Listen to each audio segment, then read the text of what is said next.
Bible. Yes, that's the book for me. I stand alone on the Word of God, the Bible. The Bible. Yes, that's the book for me.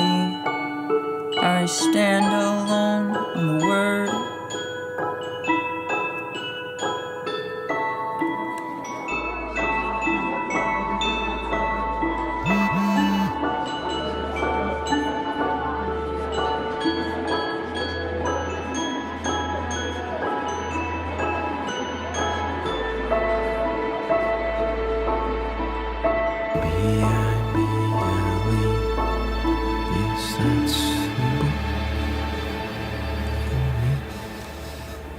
Hey, Bob, what are you doing?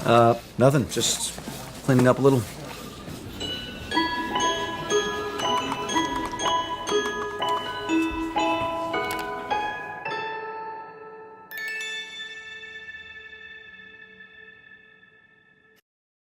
Bom, essa semana eu tive uma experiência interessante e eu vou começar essa mensagem de hoje compartilhando essa experiência. A semelhança da Sofia, filha do Daniel, a Bianca me perguntou essa semana várias perguntas a respeito de Deus e a respeito de Jesus.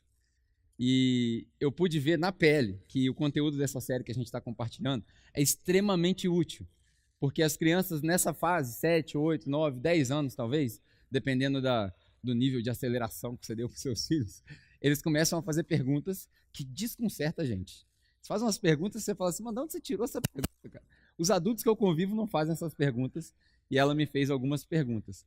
Uma das perguntas que ela fez é o seguinte, uma música que a gente canta fala assim, a morte venceste, o céu... Quem aqui já ouviu essa música? Uma música da Hilson.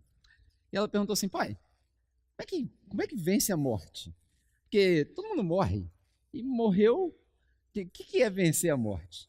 E aí, cara, eu achei aquilo fantástico porque eu estava no carro e eu falei assim, agora é a hora de eu testar a minha apologética. Se eu conseguir explicar para uma criança de 7 anos, eu estou feito. Eu falei assim, filha, isso daí significa o seguinte, nós somos só o vaso, só o armário do espírito. Nós, na verdade, somos espírito, a nossa consciência... obrigado, Vanessa. A nossa consciência, tudo isso é o espírito. E nós estamos aqui de passagem. Mas Jesus garantiu para nós que todo aquele que crê nele não morrerá. Eu falei assim, não vou nem citar o versículo bíblico, vou deixar para ver se vai fluir. Todo mundo que crê em Jesus não vai morrer, filha. Ela falou assim, como assim não vai morrer? Nunca vai morrer? Eu falei, nunca, porque o Espírito passa dessa fase. E aí eu entrei num lance de videogame naquela viagem, né? E aí ela começou a entender, e na hora que ela começou a entender, ela falou assim, mas pai, mas todo mundo morre. Eu falei assim, filha, mas todo aquele que crê em Jesus, ainda que morra, viverá. Isso aí é João capítulo 11, quando Jesus aparece na frente de Maria e Marta e fala, você crê que eu sou a ressurreição? E todo aquele que crê em mim, ainda que morra, viverá. Vai passar pela ressurreição, porque eu sou a ressurreição. E aí, aquilo ali entrou na cabeça dela de tal maneira que eu acho que eu consegui, né? Vamos ver nos próximos anos, eu acho que eu consegui fazer com que ela não desenvolva um dos maiores medos ou questionamentos que as crianças têm, que é o desconhecido. Porque para ela não é desconhecido mais. Nós, como cristãos, a gente precisa crescer como a fé precisa ser para nós o real, e não o mito. E essa série tem me ajudado a fazer tudo isso, a colocar... Eu podia falar para ela que a Bíblia diz XYZ, eu podia falar para ela. Mas eu resolvi explicar a história para ela de uma maneira que faça sentido para a cabeça de uma criança de 7 anos. E aquilo ali me deixou fascinado. Por quê? Nós começamos essa série com a ideia de que muita gente conhece as histórias na Bíblia, mas a maioria das pessoas não conhece a história da Bíblia. A gente conhece as histórias de Sansão, Davi, Golias, mas a gente não conhece a história da Bíblia. E quando a gente não conhece a história da Bíblia, é muito fácil a gente tirar o crédito das histórias na Bíblia. É muito fácil para eu chegar para você e falar, eu não creio em XYZ. Por quê? Porque eu não sei como aquilo foi escrito, eu não conheço o contexto para o qual aquilo foi escrito. E aí a gente se embola, nessa série toda a gente falou sobre isso, a importância da gente entender o contexto da Bíblia. Várias coisas que a gente falou, vou recapitular aqui brevemente. A nossa religião não existe por causa da Bíblia. Muita gente achou isso estranho quando eu falei. Mas a religião o cristianismo não existe por causa da Bíblia. Na verdade, a Bíblia existe por causa do cristianismo. E aí, eu cheguei a comentar que Jesus não escreveu nada. Aquilo ali também foi um susto para muita gente. Como assim? Jesus não escreveu nada? É a história da vida dele. Jesus não escreveu nada. Não deixou nada escrito. Na verdade, também não mandou ninguém escrever nada. Os apóstolos escreveram porque acharam importante. A história da Bíblia começa no meio. A gente mencionou isso aqui também. A história da Bíblia começa no meio. Quando um jovem médico, já não sei se jovem, tão jovem, mas um médico resolveu dar uma de repórter e pesquisador, e aí, porque recebeu uma verba de alguém, foi pesquisar a respeito da vida de Jesus e aquilo que Jesus tinha feito. E nessa pesquisa ele acaba se encontrando com um dos caras que contribuiu, primeiro, para que a Bíblia fosse escrita. Grande parte do Novo Testamento que você tem na sua mão foi escrito por um cara chamado Paulo, não foi Jesus, que nem conheceu Jesus pessoalmente. Ele teve uma visão de Jesus, ele não fazia parte dos apóstolos, ele não fazia parte dos discípulos, ele mesmo se considera um apóstolo meio que cheguei atrasado na festa. E aí ele escreveu essa carta toda, e Paulo não só, todas essas cartas, mas não só teve influência na escritura da Bíblia, mas como também a maioria dos historiadores dizem que Paulo e a teologia de Paulo tiveram mais influência na história ocidental do que o próprio Jesus, por causa das cartas que ele escreveu e das coisas a respeito de conduta e comportamento que ele escreveu. Então, são coisas interessantíssimas que estão escritas ali nas cartas que você tem na sua mão, que a gente hoje chama de Bíblia, esse conjunto de Bíblia. E aí eu mencionei que era muito raro alguém escrever a história de alguém. Jesus não era rico, Jesus não era filho de rico, Jesus não tinha privilégio nenhum, não era rei, pelo menos até a ressurreição dele. Ele foi zoado, literalmente, na cruz, quando falaram para ele, você não é o rei dos judeus? Botaram escrito lá na cruz dele, o rei dos judeus que não consegue nem se salvar. Não tinha razão para ninguém escrever a respeito da vida de Jesus. E por que escreveram a respeito da vida de Jesus? Porque um fato aconteceu. E aí a premissa da nossa série é que a nossa fé não está baseada no livro que está no seu colo, ou no telefone que está no seu colo hoje, todo mundo tem Bíblia eletrônica. A nossa fé não está baseada na Bíblia, a nossa fé está baseada na ressurreição de Jesus. E é lógico que a Bíblia é um documento histórico, fantástico, inspirado por Deus. A gente ensinou aqui em quase todas as mensagens eu cheguei a falar, que a Bíblia ela é igualmente inspirada, mas ela não é igualmente aplicada. E hoje a gente vai falar um pouquinho sobre isso. Na semana passada eu dei uma palhinha sobre o Antigo Testamento, hoje a gente vai falar sobre o Novo Testamento. Mas é importante a gente descobrir primeiro um pouquinho dessa história de Paulo para entender esse contexto. Por que Paulo escreveu o que ele escreveu? Eu cheguei a citar uma hipótese, né? Isso aí é coisa minha, isso aí não é Bíblia, não vai sair daqui falando que foi eu que eu estou reescrevendo a Bíblia, mas eu acredito que Deus tinha um plano, tem um plano, sempre teve um plano, e a igreja faz parte desse plano. Porque se você parar para pensar com detalhes mesmo, a igreja não existia antes de Jesus aparecer, a igreja como a gente conhece, o corpo de Cristo. Existiu a história de um povo de Israel, que a gente falou na terceira mensagem, que foi escolhido para mostrar para todas as nações que nós éramos a criação de Deus e que nós carregávamos a imagem de Deus. O contraste no Antigo Testamento, eu acredito que a função do Antigo Testamento era mostrar para as nações em volta de Israel que nós não éramos um pensamento deixado para trás, que o homem não foi criado por último, que o homem não foi criado para aliviar o peso dos deuses, que o homem não foi criado para ser escravo dos deuses, mas que o homem foi criado à imagem e à semelhança do próprio Deus. E por isso, por carregar a imagem e semelhança do próprio Deus, Deus dá uma série de mandamentos para eles, para que eles possam viver de maneira diferente. Porque se fosse para ser igual às outras nações, não precisava de mandamento nenhum. Então o Antigo Testamento ele tem um propósito, já o Novo Testamento tem um propósito para nós. O Antigo Testamento, para nós, não tinha muito propósito, porque nós não somos o Israel geográfico. Nós não somos povo judeu, nascido naquela época. Ele tem um propósito histórico, de mostrar para a gente aquilo que viria a acontecer, a vinda de Jesus, a ressurreição de Jesus e por aí vai. Já o Novo Testamento, a gente trata de maneira diferente. E aí Paulo para escrever e você se pergunta por que Paulo escreveu grande parte do que ele escreveu. E aí é conjectura minha, vários teólogos podem te dizer várias coisas. É fato que Paulo teve um encontro com Jesus que foi inegável, várias pessoas em volta dele, o encontro aconteceu mais ou menos assim. Paulo estava caminhando no caminho para ir executar ou prender alguns cristãos. E aí no caminho ele tem uma visão. E aí todo mundo vê uma luz brilhando no céu, fica todo mundo meio que cego, Paulo fica cego mesmo, e eles escutam uma voz do céu, tipo aquela voz que desceu do céu quando Jesus foi batizado, e fala, esse é meu filho. Eles escutam uma voz do céu, Paulo, ou Saulo, leia como você quiser, são o mesmo nome em idiomas diferentes. Saulo, por que você está me perseguindo, Saulo? E aí ele vira e fala assim, quem está falando? Tipo telefone, que você não sabe quem está falando. Quem está falando, Senhor? E aí ele fala, sou eu, Jesus. Você está me perseguindo por quê? E aí Paulo fala assim, como assim, Jesus? Eu tô indo matar os caras que seguem Jesus, e aí Jesus para falar comigo, mas ele não tinha morrido na cruz. Entrou a confusão na cabeça dele, ele fica cego, aí os caras carregam ele para um destino que a voz, Deus, falou para ele ir até lá. Quando ele chega lá, ele recupera a visão, a história se passa, você pode ler lá no livro de Atos. E aí Paulo resolve, de perseguidor da igreja, de terrorista do Novo Testamento, ele resolve ser o protagonista da história. E ele começa a escrever cartas para igrejas que ele nunca foi, e ele começa a plantar igrejas em lugares que ele nunca imaginou ir, e agora, ao invés dele ir matar os cristãos, ele ia achar gente para se converter a essa nova ideologia, filosofia, o caminho que ele chamava. Eu acredito que Deus lá do céu, isso aqui sou eu, tá? Pode pedir licença e falar assim, foi o Pedro que falou, tem nada de Bíblia. Ele é meio doido mesmo, então pode falar que foi eu que falei. Eu acredito que Deus olhou lá de cima, não que ele não soubesse do que estava acontecendo, mas ele olhou lá de cima e falou assim, não está dando certo a igreja. O João está escondido, o Pedro vacila demais, tem hora que ele é de um jeito, tem hora que ele é de outro. O Tiago ficou lá em Jerusalém mesmo, deram um título para ele, e aí o cara não vai sair de lá mesmo. E aí estagnou a igreja. Eu estou precisando de alguém meio sangue no olho. Aí ele acha o cara, o Bin Laden da época, para os cristãos. Fala assim, esse cara aí. Eu vou pegar esse cara, porque se converter esse cara, lembra que eu falei aqui na primeira mensagem? Lembra a história daquele cara? Se esse cara se converter, todo mundo se converte? É ele. Vou pegar o Paulo e eu vou falar com ele. E aí ele pega o Paulo e fala assim, agora você vai ser meu servo.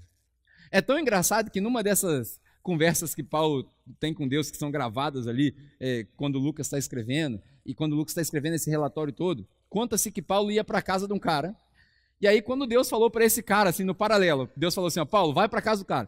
Aí Deus vira e dá um sonho pro cara também, fala, tá vindo um maluco aqui chamado Paulo, você vai falar com ele que ele precisa recuperar a visão. Aí o cara fala assim, mas só para confirmar, esse Paulo aí é aquele que estava matando a galera? É o próprio. Vou não, Deus. Tipo, me pede qualquer coisa, só não me pede para ir ficar com Paulo. Ele fala, não, você fica tranquilo, porque esse aí, eu que escolhi. Deus fala para eles, eu que escolhi esse cara. Você pode ficar tranquilo, porque eu sei o que ele vai sofrer. E aí eles se encontram, rola aquele, Paulo recupera a visão, e aí ele é batizado, por aí vai. Maneiraça a história. Por que Paulo escreveu o que ele escreveu? Eu acredito que Paulo era o cara sangue no olho, que fez a igreja dar aquele start, sabe, aquele boom, boom. Agora vai. E aí ele começou a plantar a igreja aqui, plantar a igreja ali, plantar a igreja lá, por aí vai. O que aconteceu no meio do caminho para chegar na gente? No meio do caminho, as pessoas que eram os religiosos da época, os judeus, começaram a distorcer a mensagem. Aí teve gente que começou a falar que tinha que circuncidar os homens para poder seguir Jesus. Aí os outros falaram, você não pode comer porco, você não pode comer isso, não pode comer... Começou a dar um rolo lá, começaram a misturar as religiões, bem típico. Se fosse no Brasil, você ia entender fácil. Começou a misturar as coisas. E aí Paulo falou assim, não está certo isso daí. A visão que eu tive, quando eu conversei com Deus lá, é que agora é para todo mundo. E aí, se eu não estou enganado, eu viajei para Jerusalém, Paulo falando, viajei para Jerusalém, encontrei com os caras, falei com Pedro. Se eu não estou enganado, Pedro me contou da visão dele também lá, que agora abriu para geral, não é só para os judeus. Agora abriu para todo mundo. Então esse negócio aí está errado. Eles resolvem que vão se separar, e aí Paulo vai para aquilo que a gente chama no Novo Testamento de gentios. Quem são os gentios? Nós. Os caras que não tem nada a ver com Deus, os caras que não tem nada a ver com os judeus, somos nós. Lá atrás, 2000 anos atrás, na verdade, desde a criação do mundo, Deus já sabia disso, Deus já tinha preparado isso, Deus já tinha eu e você em mente e preparou esse trato, essa aliança para nós. O povo judeu foi só uma vírgula na história. Para Deus falar assim, vou dar um pedacinho aqui. Depois eu vou continuar a missão. E aí nessa história toda, Paulo muda o jeito dele de pregar. E é isso que eu quero falar hoje. Hoje eu vou passar por um monte de lugares, você me perdoa se eu viajar na maionese, se você não estiver entendendo, você levanta a mão que eu paro. Mas Paulo muda a maneira dele de pregar, quando ele percebe que é para ir para os gentios. Por exemplo, vou te dar um exemplo básico. Quem aqui já ouviu falar do Salmo 23? Salmo 23. Sem eu citar, o que o Salmo 23 fala? O Senhor é meu pastor e nada me faltará. Acho que esse é um dos versículos bíblicos mais famosos do mundo, talvez depois de João 3,16, mas todo mundo sabe. Crente, católico, umbandista, budista, todo mundo sabe. O Senhor é meu pastor e nada me faltará.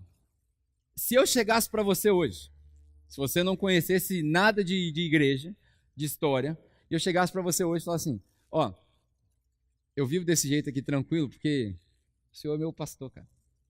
Nada me falta.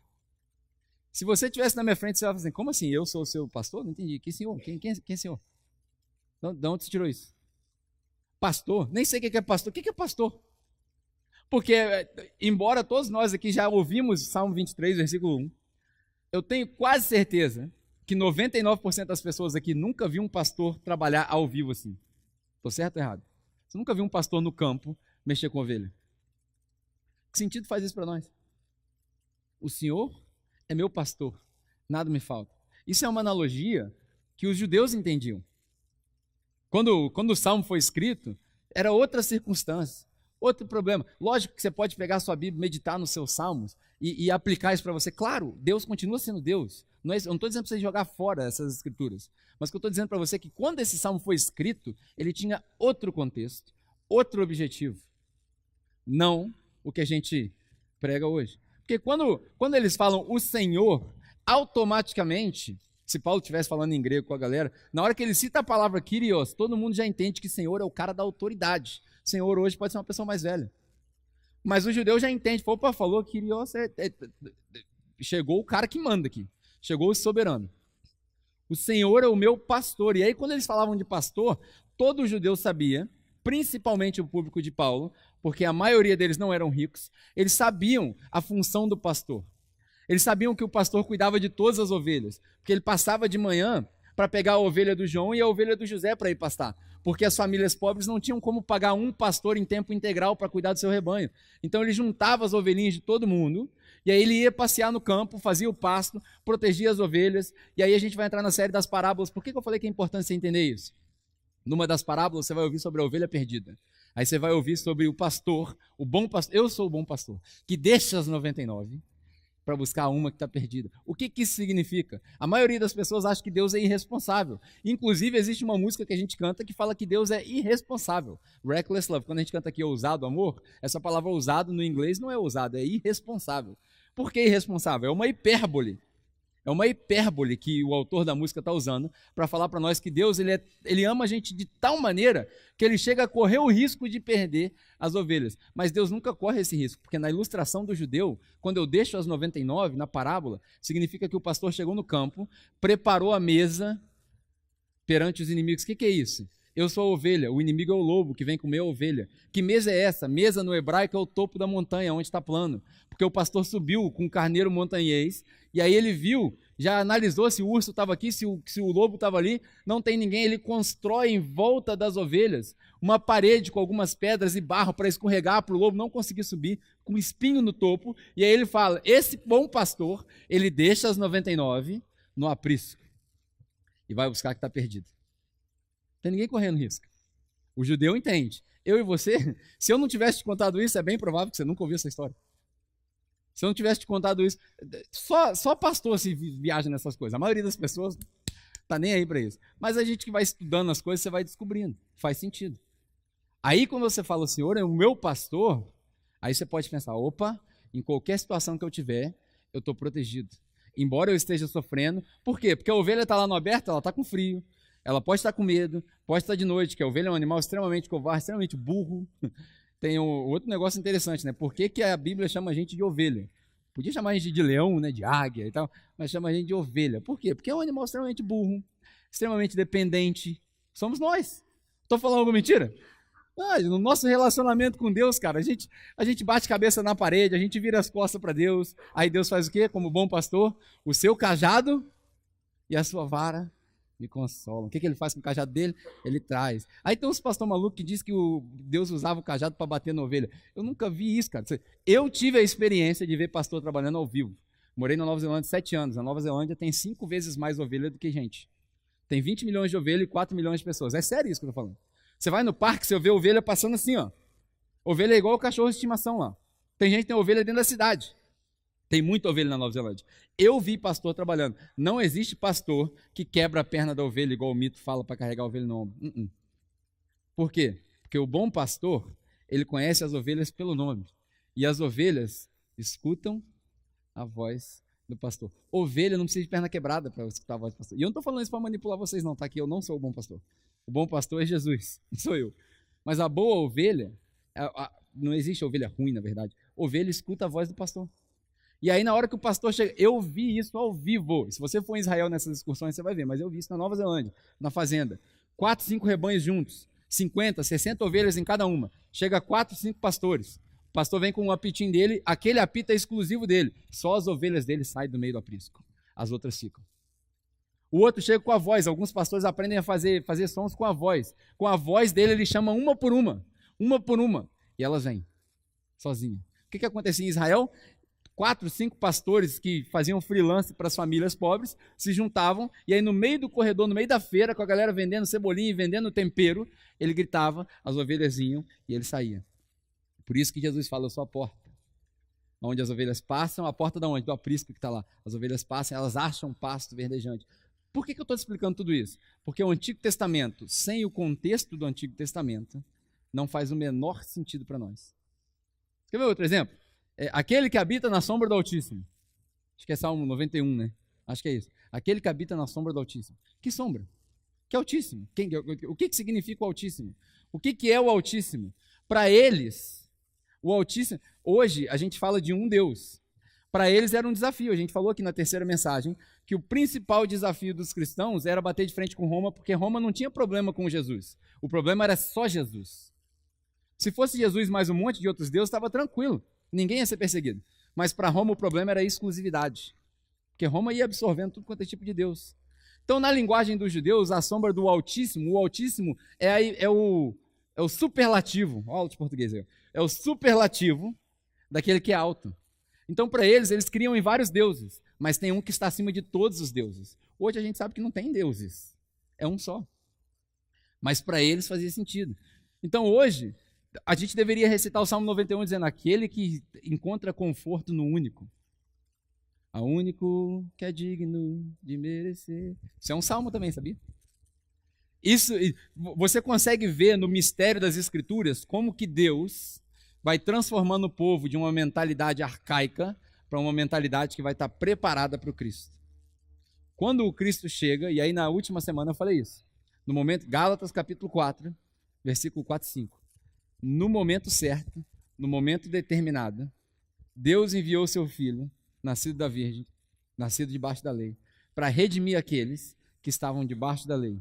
E sendo redimidos, Ele entrega o Espírito Santo para cada um de nós, para que nós possamos agora chamar Deus não só de Deus, não só de soberano, não só de rei, mas de Pai. Essa é a história. Quando chega no Novo Testamento, a gente chega preparado. Nós estávamos preparados, era o momento certo. Alguns historiadores dizem que era o momento certo porque as estradas que o Império Romano tinha criado facilitavam o trânsito das cartas dos apóstolos. E aí o pessoal vai inventando um monte de mistério um em cima do outro. Eu prefiro crer o seguinte, Deus cansou da história e agora é hora de dar o ponto final. Agora é hora de consumar. E aí Jesus fala na cruz, está consumado. Faz sentido quando a gente entende desse jeito. O Antigo Testamento e o Novo Testamento. O Antigo Testamento, ele é todo inspirado. A gente já falou isso aqui, toda a Bíblia ela é inspirada de maneira igual, mas ela não é toda aplicada. E aí eu quero te fazer um desafio e talvez para quem esteja assistindo online, não vá arrumar briga com o seu pastor, com a sua igreja, não é meu objetivo, você não precisa copiar o que a gente faz aqui, porque esse não é o seu contexto, beleza? Vou deixar bem claro para nego não cortar os vídeos na internet. Isso aqui é para nós, eu quero te fazer um convite, para nós, você que congrega aqui com a gente, que quer tentar viver essa realidade diferente. A gente não pode descartar nenhum pedaço da Bíblia, mas a gente precisa entender os pesos diferentes que a Bíblia tem. É fato. E eu sei que isso aí vai dar pano para manga, ótima oportunidade para você discutir no seu grupo de conexão. Mas leva essa frase para sua casa. A Bíblia ela é igualmente inspirada, mas ela não é igualmente aplicada. A nossa aplicação está no Novo Testamento, não no Velho. Não tem nada no Velho Testamento para a gente aplicar, nada. Vou te desafiar para você pensar nisso mesmo. Nada. Ah, mas e os 10 mandamentos? Estão todos resumidos em um só. Ficou fácil. A prova ficou fácil. Se você quiser fazer uma prova para passar, qual que é o mandamento mais importante? Na verdade, essa prova aconteceu, né? Chegou uma galera para Jesus e falou assim, Jesus, qual é o mandamento mais importante? Isso aí é fácil, resumiu em tudo. Amar Deus e amar as pessoas. Nisso tudo se resume a lei e os profetas. A prova é fácil. A nossa aplicação está no Novo Testamento. Agora é o seguinte, a prova teórica é fácil. A prova prática é quase impossível. Quase impossível. Por quê? No Antigo Testamento, se a gente quisesse viver de acordo com o Antigo Testamento, a gente podia arrumar uma justificativa. De acordo com a história, se você ler em Romanos capítulo 3, eu estou citando um monte de coisa, em caso você passe a mensagem devagar e vai conferir. Em Romanos capítulo 3, Paulo fala que não tem nenhum justo, não tem ninguém que obedece à lei. Você não vai conseguir. Se você tentar falar assim, ó, eu vou viver de maneira que Deus se agrada de mim porque eu obedeço tudo. Esquece. Já faliu já, não vai dar certo. Ah, Pedro, você está sendo muito radical. E aí eu sempre faço uma brincadeira com os 10 mandamentos. Tem alguém aqui que é idólatra, confessa? Provavelmente não, e se for, você não vai levantar a mão, que você vai passar vergonha, né? Então, não sou idólatra, confesso. Tem alguém aqui que é assassino? Escondeu algum assassinato que cometeu, só para a gente ligar para a polícia agora para poder coletar as evidências? Ninguém vai levantar a mão, certo? Agora, todo mundo aqui já trabalhou no sábado. Trabalhou no sábado, quebrou a lei. E de acordo com a lei, se você quebrou uma, você quebrou toda. Perdeu já, está todo mundo falido. Não tem como. Ou seja, a lei não foi feita para nós. A lei foi feita para aquele povo de Israel, para um propósito específico. Já no Novo Testamento, a gente fala de aplicação. Ele é inspirado, igualzinho é, mas a fonte da nossa aplicação é o Novo Testamento. Aonde está o resumo da aplicação da mensagem do Novo Testamento? João capítulo 3, versículo 35. Se você tiver a Bíblia com você aí, você pode abrir, mas é um versículo muito fácil. Uma vez eu falei para minha esposa que eu queria fazer uma ilustração, que eu queria ir rasgando a Bíblia página por página, até sobrar só João 13, 35. Ela falou assim, você é louco, você vai matar as pessoas, tudo faz isso não. Até hoje eu estou segurando, hoje podia ser uma ótima oportunidade para fazer isso, mas não vou fazer em respeito à minha esposa, porque a gente tem que ser submisso um ao outro, amém? Então a minha esposa falou, não faz isso, você vai matar as pessoas. Mas se sobrar na sua Bíblia uma linha, João capítulo 3, versículo 35, já resolveu o seu problema. Porque Jesus fala o quê? Vocês vão ser conhecidos como meus discípulos pela maneira que vocês amam uns aos outros. Não é pela quantidade de versículos que você memoriza, não é pela obediência à lei, não é por nada, não é pela quantidade de culto que você vai, não é pela quantidade de dinheiro que você doa, é pela maneira que a gente ama um ao outro. Essa é a aplicação. Ah, fulano de tal me chateou. Ama ele. Ah, fulano de tal me roubou. Ó, a lei está aí para ser cumprida, mas você ama ele. Ah, eu não consigo ficar na presença contínua. Não gosto desse cara nem a pau. Está precisando se converter. A aplicação está no Novo Testamento. Ninguém vai olhar para nós e falar assim, rapaz, esse cara prega bem, mas é um cristão, hein? Ó, pensam. Isso aí é comentário no mundo. Mas quando chegar lá no céu, você pode ter certeza que Deus não vai falar assim, ó, Pedro, pregou pra caramba, hein? Ó, pode entrar. Deus não vai falar isso. Deus não está preocupado com a minha pregação. Porque não é a pregação que converte. A pregação comunica, mas o que converte é o poder de Deus. A gente lê Romanos 1,16, não me vergonha do Evangelho, porque ele é o poder de Deus para a salvação, primeiro dos judeus, depois dos gentios. O que é o poder de Deus? Ele opera independente de mim e de você. A nossa função é proclamar aquilo que ele já declarou. É totalmente diferente. Quando a gente parte desse pressuposto, que Deus já escolheu. Quando a gente andar na rua, qual que é o filme mesmo? Não é o Matrix, cara. Eu vivo citando Matrix, mas não é o Matrix. Tem um filme, eu acho que é o Minority Report. Eu posso estar errado. Tem um filme de Hollywood aí que o cara vai andando, o cara é meio robótico e tal. Ele vai andando na rua, tipo Robocop, e ele vai analisando as pessoas para ver quem é o alvo dele. Não vou lembrar desse filme, mas a história do filme é o seguinte: ele vai andando na rua e ele precisa encontrar as pessoas que foram determinadas que ele fosse encontrando. Então ele vai passando o olho e fala, não, alvo. Aí ele vai no cara. Não, alvo. E ele vai fazendo isso. A nossa vida deveria ser assim. Porque a gente não consegue saber quem Deus escolheu, quem Deus não escolheu. Isso aí seria muita prepotência nossa. Mas lá fora, no seu dia a dia, na sua segunda-feira, se você passar o olho na Amaral Peixoto, quando você for na Amaral Peixoto, quando você quiser ser provado pelo fogo, andar na Amaral Peixoto no final de semana é provar pelo fogo.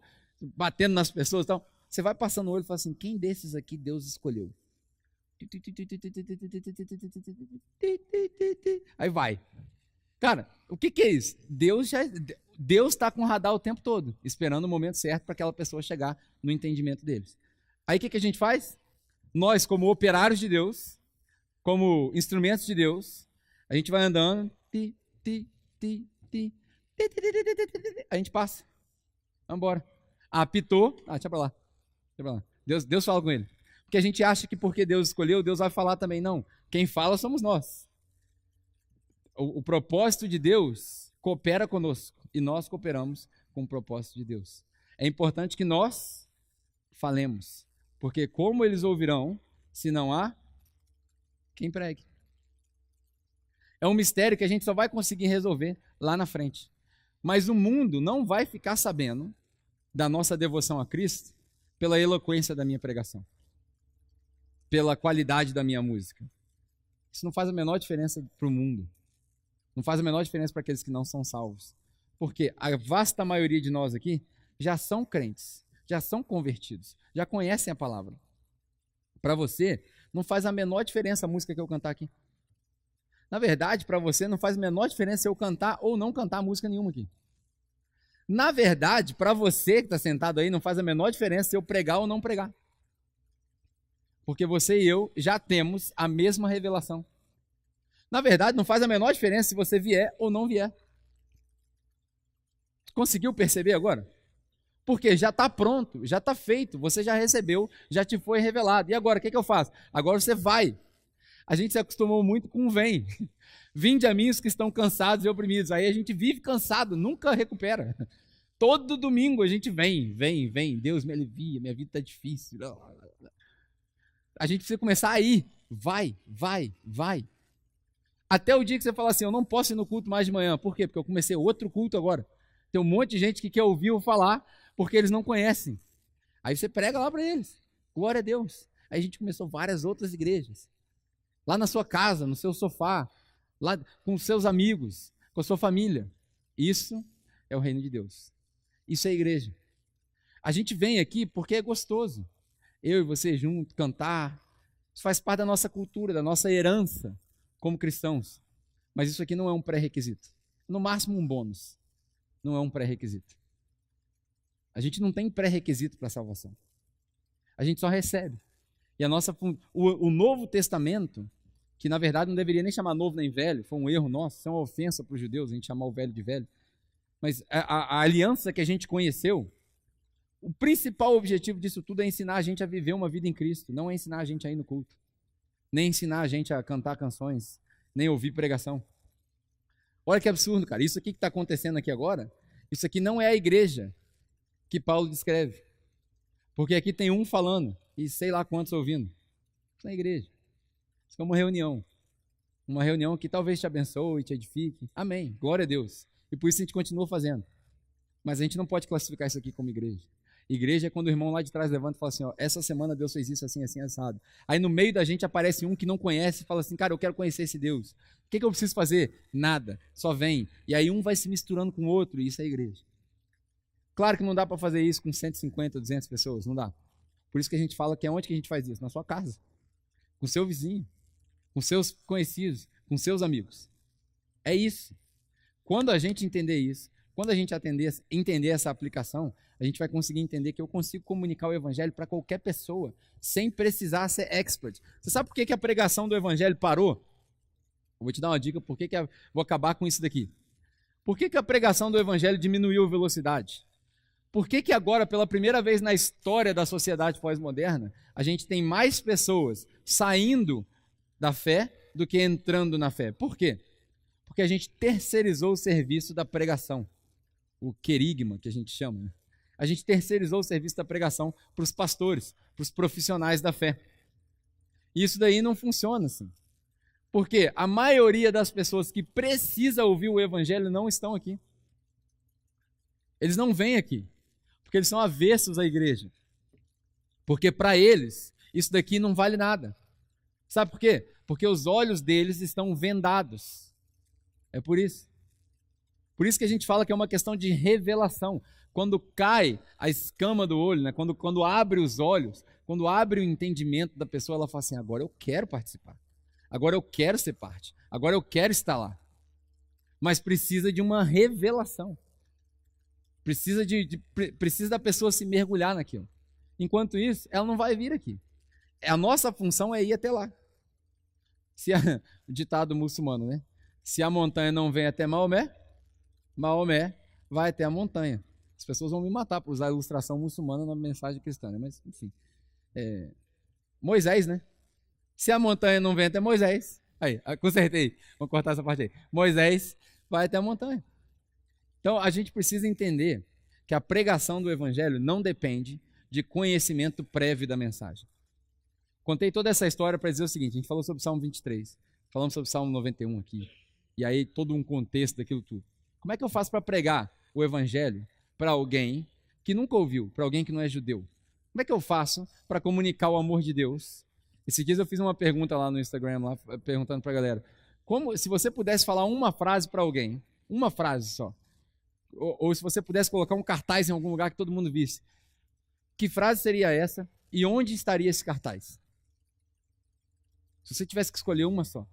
Se você tivesse que comunicar o amor de Deus de maneira que a pessoa, em uma vez que você comunicou, ela entenda. Eu já não sei se eu nem falaria alguma coisa. Eu acho que eu faria só assim, ó. E esperava. Sabe aquela ilustração que a gente aprendeu no... Quem é que já assistiu o Hit? Aquele filme do Will Smith? Quando fala que vai dar o beijo, você fica aqui, você espera o beijo e tal. Não, né? Então, é a mesma coisa. Eu acho que eu faria só assim, ó. E esperava. Na hora que ela der um passo a pessoa deu um passo para frente, você dá outro passo para frente, você abraça. E ela vai te perguntar assim: o que é isso? Assim, isso aí é que eu recebi, estou te dando. Deus me ama, Deus te ama. Só isso é o suficiente. Hoje em dia as pessoas escutam tanta coisa ruim que se você só falar para as pessoas o seguinte: Deus te ama do jeito que Ele me amou e eu estou disposto a te mostrar esse amor. Eu estou disposto a caminhar contigo, seja onde você estiver. Porque a gente tem mania de achar que só pobre, ladrão e bêbado e drogado que precisa de Jesus. A gente tem essa mania feia. Ah, só precisa de Jesus quem é pobre, drogado, ladrão, bêbado. Não, cara. Tem um monte de gente perdida aí com muito dinheiro. Tem um monte de gente perdida que se você fechar o escritório e fazer só assim, ó. Vem, filhão, dá um abraço aqui. Você vai ouvir uma tarde inteira de história de depressão. A gente precisa aprender a comunicar o evangelho para quem não conhece Bíblia. Como que comunica o evangelho para quem não conhece Bíblia? Do jeito que Deus me amou, eu estou disposto a te amar. Eu estou disposto a carregar o seu peso. Eu estou disposto a fazer por você. Ah, mas as pessoas no mundo são muito preguiçosas, vão tirar vantagem de mim. Dê glórias a Deus porque as pessoas estão tirando vantagem de você. A gente precisa dar glória a Deus porque as pessoas estão tirando vantagem de mim. Ah, as pessoas estão achando que eu sou otário. Glória a Deus. Essa galera está achando que eu sou bobo ficar carregando o peso deles. Glória a Deus. Porque Deus me deu ombros largos para carregar peso daqueles que são fracos. Esse é o evangelho. Eu podia pregar o outro evangelho que a gente está acostumado a ouvir. Né? Deus vai te carregar no colo. Deus vai te dar tudo que você pedir. Vai ser mentira. Ele não vai te dar tudo que você pedir. Por quê? Porque você não sabe nem pedir. Eu não sei pedir. A gente não sabe pedir. Deus não vai te dar tudo que você pedir. Ele já te deu tudo que você precisa. Jesus na cruz, pregado, pagando pelos seus pecados. O resto, como diz o jovem hoje, o resto é nós. O resto é responsabilidade nossa. Amém?